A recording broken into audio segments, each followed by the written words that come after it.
बारिश में आप यहां भीग रहे थे, तब भी खड़े रहे।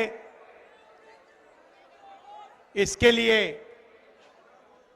दिल से धन्यवाद करता हूं। आपको कष्ट हुआ, हम थोड़े लेट भी चल रहे हैं, आपको यहां ठहरना पड़ा, उसके लिए भी मैं माफी मांगता हूं। पिछले साल हमने भारत जोड़ो यात्रा की।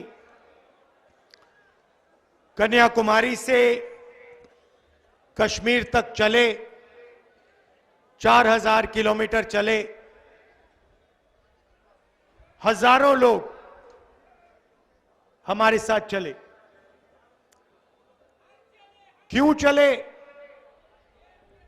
क्योंकि देश में बीजेपी और आरएसएस नफरत, हिंसा और डर फैला रहे हैं।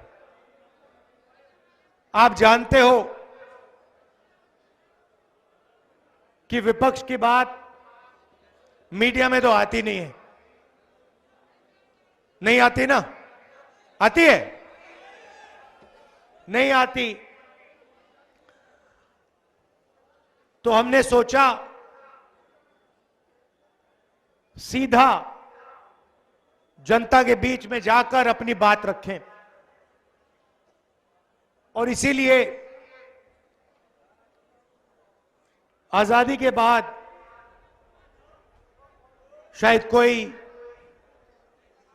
4000 किलोमीटर की यात्रा किसी पार्टी ने करी, और उस यात्रा का बहुत फायदा हुआ, क्योंकि देश में जो दो विचारधाराओं की लड़ाई है, नफरत और मोहब्बत के बीच में जो लड़ाई हो रही है, अहिंसा और हिंसा के बीच में जो लड़ाई हो रही है, वो लोगों को बिल्कुल साफ दिखाई दे गई। एक तरफ बीजेपी के लोग एक धर्म को दूसरे धर्म से बांट रहे हैं, एक जात को दूसरी जात से बांट रहे हैं, एक प्रदेश को दूसरे प्रदेश से बांट रहे हैं, और दूसरी तरफ कांग्रेस पार्टी सबको एक साथ लाने की कोशिश कर रही है, और यात्रा से एक लाइन में कांग्रेस पार्टी की पूरी विचारधारा एक लाइन में आ गई। नफरत के बाजार में मोहब्बत की दुकान खोलती है कांग्रेस पार्टी। अब बहुत सारे लोग आए हमारे पास, उन्होंने कहा देखिए, आप कन्याकुमारी से कश्मीर तो चले, मगर ऐसे बहुत प्रदेश हैं जहां आपने अपना मैसेज, अपने विचार नहीं पहुंचाए। बंगाल है, असम है, नॉर्थ ईस्ट है, उड़ीसा, झारखंड, छत्तीसगढ़, गुजरात। तो बहुत सारे लोगों ने कहा कि आपको वहां भी जाना चाहिए, एक दूसरी यात्रा होनी चाहिए, मणिपुर से महाराष्ट्र तक। और हमने ये बात मान ली, और इसलिए मैं आज आपके सामने यहां खड़ा हूं। आपको एक फायदा हुआ कि मध्य प्रदेश एक प्रकार से देश का जो दिल है, उसमें से दोनों यात्रा निकल रही है। इसमें हमने एक और शब्द जोड़ दिया। पहली यात्रा भारत जोड़ो यात्रा थी, दूसरी यात्रा में हमने न्याय शब्द जोड़ दिया। पहली यात्रा में जब हम चल रहे थे तो मैं लोगों से पूछ रहा था कि देश में ये जो नफरत फैलाई जा रही है, जो हिंसा फैलाई जा रही है, इसका कारण क्या है? जरूर बीजेपी फैलाने का काम करती है, मगर ये जो कर पा रहे हैं इसका कारण क्या है? और सब ने मुझे जवाब दिया, इसका कारण अन्याय है। अलग अलग तरीके के अन्याय हो रहे हैं। युवाओं के साथ बेरोजगारी, किसानों को सही कॉम्पेंसेशन नहीं दिया जाता, सही दाम नहीं दिया जाता। तो अलग अलग तरीके के अन्याय हो रहे हैं, इसीलिए भारत में नफरत फैल रही। तो इसलिए हमने ये शब्द अपनी यात्रा में जोड़ दिया, भारत जोड़ो न्याय यात्रा। आप जानते हो, क्योंकि अन्याय आपके साथ हो रहा है। सबसे बड़ा आर्थिक अन्याय, आप जानते हो कि इस देश में 22 ऐसे लोग हैं जिनके पास उतना ही धन है जितना हिंदुस्तान के 50% आबादी के हाथ में है। 22 लोगों के हाथ में उतना धन है जितना हिंदुस्तान के 50% के नागरिकों के हाथ में है। जो 50% इस देश के सबसे गरीब लोग हैं, उनके हाथों में देश का 3% धन है। और जो देश के 5% सबसे अमीर लोग हैं, उनके हाथ में 60% देश का धन है। तो सबसे पहले आर्थिक अन्याय, 40 साल से सबसे ज्यादा बेरोजगारी। अगर आप युवाओं की बेरोजगारी को देखें तो हिंदुस्तान में पाकिस्तान और बांग्लादेश से दुगनी बेरोजगारी है। ठीक से सुनो, पाकिस्तान और बांग्लादेश से दुगनी बेरोजगारी हिंदुस्तान में है। यह क्यों हुआ? क्योंकि नरेंद्र मोदी जी ने नोटबंदी की, जीएसटी लागू की, और जो छोटे व्यापारी हैं, जो छोटे कारखाने चलाते हैं, स्मॉल और मीडियम बिजनेस चलाते हैं, जो इस देश को रोजगार देते हैं, वो एक के बाद एक बंद हो गए। और अगर आज हिंदुस्तान की अर्थव्यवस्था को आप देखें तो हर सेक्टर में 5-6 कंपनियों की मोनोपोली है। अदानी जी को देखिए, देश के एयरपोर्ट, सारे के सारे पोर्ट्स, पावर जनरेशन। हिमाचल में अगर आप सेब की बात करो, वो पूरी की पूरी मार्केट उनके हाथ में। तो बड़े बड़े उद्योगपतियों को, 3-4 को, हिंदुस्तान का पूरा धन पकड़ा दिया। नतीजा क्या हुआ कि जो लोग देश को रोजगार देते हैं, स्मॉल एंड मीडियम इंडस्ट्री वाले लोग, वो सब बंद हो गए और देश के युवाओं को रोजगार नहीं मिल सकता। और किसी भी प्रदेश में आप चले जाइए, आपको हिंदुस्तान के युवा सड़क पे भटकते दिखेंगे, बेरोजगार मिलेंगे। तो ये हुआ आर्थिक अन्याय। इसमें आप किसानों को भी जोड़ दीजिए। नरेंद्र मोदी जी ने 16 लाख करोड़ रुपया हिंदुस्तान के 10-15 उद्योगपतियों का माफ किया है, किसानों का 1 रुपया माफ नहीं किया है। आज तक 10 साल में किसानों का 1 रुपया माफ नहीं किया। और किसान क्या कह रहा है? किसान सिर्फ एमएसपी मांग रहा है कि भाई हमें सही दाम दिलवा दो। हम मेहनत करते हैं, 24 घंटा काम करते हैं, ठीक है, हमारा नाम अदानी नहीं है, अंबानी नहीं है, मगर हम मेहनत करते हैं, देश को भोजन देते हैं, हम सिर्फ सही दाम चाहते हैं और कुछ नहीं। होता क्या है, जैसे ही किसानों का अनाज तैयार होता है, एक्सपोर्ट इंपोर्ट पॉलिसी को बदल के दाम गिरा देते हैं। फिर किसानों को अपना माल कम दाम पे बेचना पड़ता है, फिर दाम फिर से बढ़ा देते हैं।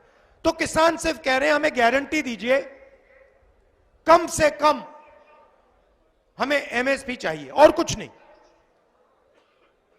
बीजेपी के लोग कहते हैं एमएसपी नहीं मिलेगी। मैं आपको यहां कह रहा हूं, जैसे ही दिल्ली में कांग्रेस पार्टी की सरकार आएगी, हमने मैनिफेस्टो में लिख दिया है लीगल एमएसपी हिंदुस्तान के किसानों को हम दे देंगे।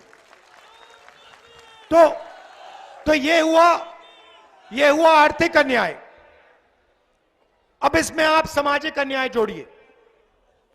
इस देश में 50% पिछड़े लोग हैं,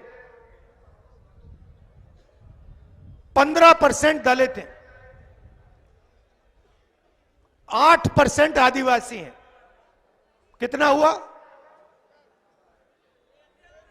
73% लोग या पिछड़े हैं, या दलित हैं, या आदिवासी हैं। और आपकी भागीदारी कहीं भी नहीं है। आप हिंदुस्तान की सबसे बड़ी कंपनियों की लिस्ट निकालो, मैंने निकाली है, उनके मालिकों के नाम देखो। 73% आबादी में से आपको एक मालिक नहीं मिलेगा।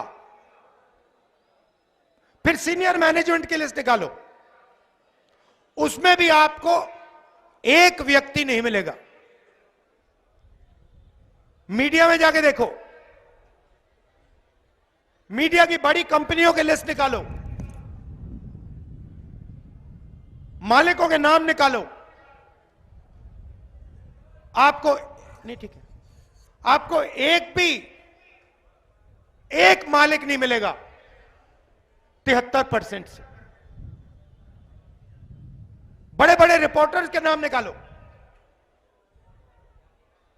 इन्फ्लुएंसर्स के नाम निकालो, वहां भी 73% में से आपको एक नहीं मिलेगा। ठीक है, पता नहीं, शायद पिछड़े लोग, दलित, आदिवासी भागीदारी नहीं चाहते, बड़ी बड़ी कंपनियों के मालिक नहीं बनना चाहते, मीडिया में भागीदारी नहीं चाहते। चलो तो फिर बड़े प्राइवेट कॉलेजेस को देखो, प्राइवेट यूनिवर्सिटी को देखो, उनके मालिकों में आपका एक आदमी नहीं। सेंट्रल यूनिवर्सिटी के प्रोफेसर्स की लिस्ट निकाल दो,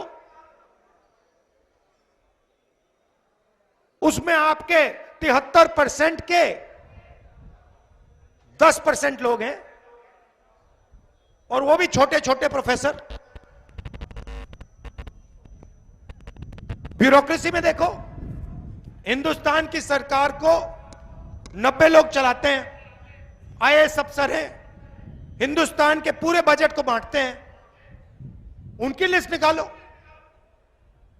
90 में से 3 पिछड़े वर्ग के हैं, 1 आदिवासी है, 3 दलित हैं। और जब बजट को बांटने का काम आता है तो उनको कोने में बैठा दिया जाता है, कोने में बैठा दिया जाता है। कहा जाता है देखो तुम लोग ज्यादा बकवास मत करो, इधर बैठो। 73% को कोने में बैठा दिया जाता है, छोटी छोटी मिनिस्ट्री दी जाती है। देश का 6% बजट, 6% बजट का निर्णय आप लोग लेते हो। तो प्राइवेट कंपनियों में 73% नहीं है, मीडिया में 73% नहीं है, शिक्षा में 73% नहीं है, स्वास्थ्य में 73% नहीं है, तो आप हो कहां? मैं बताता हूं आपको। मनरेगा की लिस्ट निकालो, मजदूरों की लिस्ट निकालो, उसमें आपके नाम दिख जाएंगे। जितने देखने देख लो। कॉन्ट्रैक्ट लेबर की लिस्ट निकालो, उसमें आपके नाम दिख जाएंगे। सफाई कर्मचारियों के नाम निकालो, उसमें आपके नाम दिख जाएंगे। तो ये नरेंद्र मोदी जी कर रहे हैं। एक तरफ सामाजिक अन्याय, दूसरी तरफ आर्थिक अन्याय। किसानों को कुछ नहीं देते, मजदूरों को कुछ नहीं देते,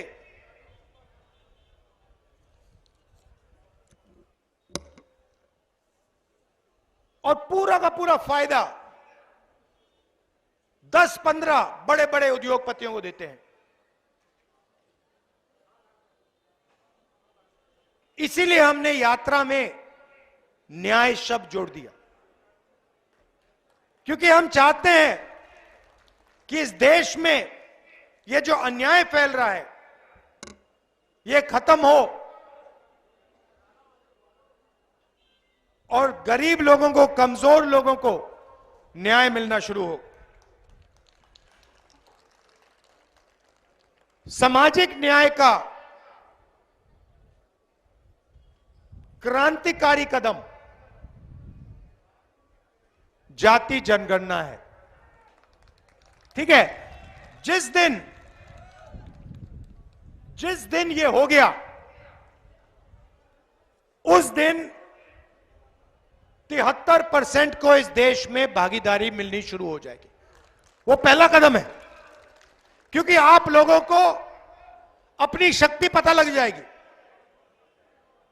आपको पता लग जाएगा कि भाई हम 73% हैं और हमें कुछ मिल नहीं रहा इस देश में। जाति जनगणना 2 स्टेप्स का होगा। 2 सवाल के जवाब उससे मिलेगा।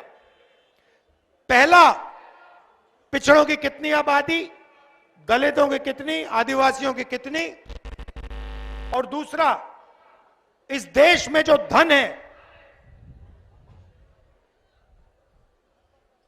वो धन कैसे बटा है। आदिवासियों के हाथ में कितना है, दलितों के हाथ में कितना है, पिछड़ों के हाथ में कितना है, और ये जो सारी की सारी संस्थाएं हैं इसमें कौन से वर्ग के कितने लोग हैं, ये आपको आपकी आंखों के सामने आ जाएगा और आपको पता लग जाएगा कि आपके साथ कितनी बेईमानी की जा रही है और आपको कितना गुमराया जा रहा है। अंत में मैं अग्निवीर की बात करना चाहता हूं। पहले क्या होता था, इस देश में एक तरीके के शहीद होते थे। सेना में, वायुसेना में, नेवी में अगर कोई शहीद होता था तो उसे शहीद का दर्जा दिया जाता था। अगर कोई अपनी जान देने के लिए सेना में जाता था तो देश उसकी रक्षा करता था। उसको पेंशन मिलती थी, रिटायरमेंट के बाद उसको कैंटीन मिलती थी, गांव में उसका आदर होता था। आप लोग जानते हो, आपके गांव में एक सर्विसमैन जो होते हैं, पूरा समाज उनकी आदर करता है, उनकी रिस्पेक्ट करता है। अब अग्निवीर योजना में दो तरीके के शहीद बनने जा रहे हैं। शहीद दोनों होंगे, मगर अगर शहीद अग्निवीर है तो इसे शहीद का दर्जा नहीं मिलेगा, उसे पेंशन नहीं मिलेगी और उसे कहा जाएगा देखो भैया आपने देश को अपनी जान दे दी, मगर देश आपकी इज्जत नहीं करेगा। देश सिर्फ 4 में से 1 जवान की इज्जत करेगा, जो बाकी 3 अग्निवीर होंगे उनको निकाल दिया जाए। 4 में से 3 लोग वापस आएंगे, उन्हें ना पेंशन मिलेगी, ना कैंटीन मिलेगी, ना उनको गांव में कोई रिस्पेक्ट मिलेगी। और ये अग्निवीर योजना हो क्यों रही है? क्योंकि सरकार चाहती है कि डिफेंस का जो बजट है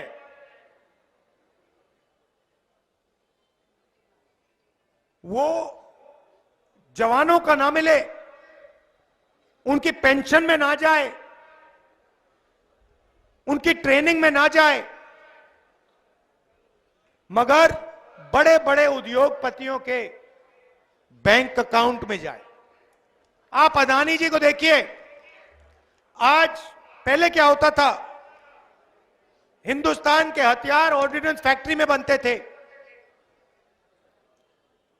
गोला बारूद ऑर्डिनेंस फैक्ट्री में बनता था, एचएल हवाई जहाज बनाता था। अब क्या हो रहा है, एचएल को परे कर दिया। अदानी जी अब हथियार बनाएंगे,